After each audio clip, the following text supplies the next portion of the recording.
In our world lead, what could be Europe's most consequential election of the year is just hours away. Emotions are running high in France as voters are set to choose their next president. It's between centrist Emmanuel Macron and far-right leader Marine Le Pen, each with a remarkably different vision for their country and its relationship with Europe and with the United States. And the result could resonate beyond France's borders, signaling the future of the European Union and a populist wave across the world.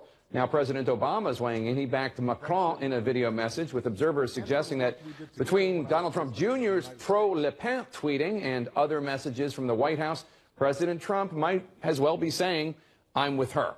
Let's bring in CNN's Melissa Bell from Paris. Melissa, recent polls, and I hesitate before saying anything about polling, but recent polls say Macron has a substantial lead right now.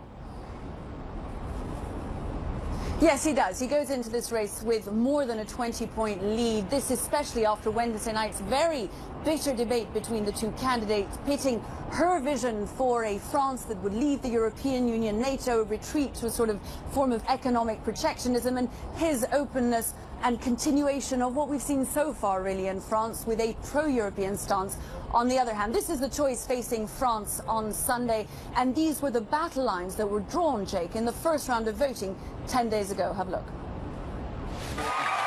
It was the victory of a pro-European, pro-globalization agenda.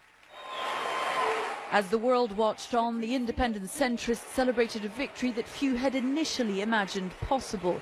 Emmanuel Macron had run without an established party and with no experience of elected office, and he'd won the first round of France's presidential poll.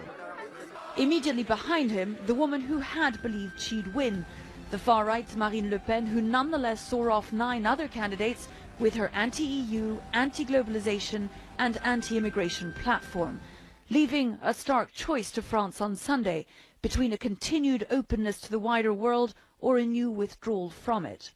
With that first-round result, the country's political lines were redrawn and the effect on the streets was immediate. Le Pen's second place was greeted by anti-fascist protests in Paris and a new strategy of reaching out beyond her core electorate ahead of the runoff. On May 1st, she delivered a speech that was an exact copy of one given just days before by her former rival, the mainstream Republican François Fillon. Macron has a solid lead in the polls, but he still needs to convince many of those on both the left and the right that his candidature has worried, and deal with attacks on his marriage to a woman who's nearly 25 years his senior.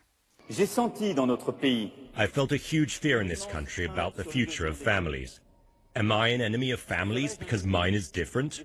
I'm not ashamed of it. On Wednesday, the two met face-to-face for one last time ahead of Sunday's vote. Only 2 weeks after the latest terror attacks, security was among their battlegrounds. We have to eradicate the ideology of Islamism in France, and that is something which you wouldn't do because you are subjected to them. We have to strengthen the resources of the police, and we have to intervene before the attacks are committed. On Sunday, France will choose between their two very different visions of the future, with consequences that will reach far beyond the country's own borders. I think the reason, Jake, that American presidents, current and former, are taking such an interest is that, in a sense, this is a continuation of a debate that was begun months ago in the United States, and also, of course, because of those consequences for the European Union, but also for France's position in the world and for Trump's relative isolation or not in groups like the G7, the Security Council, over coming months. Jake. Melissa Bell, thank you so much. Appreciate it.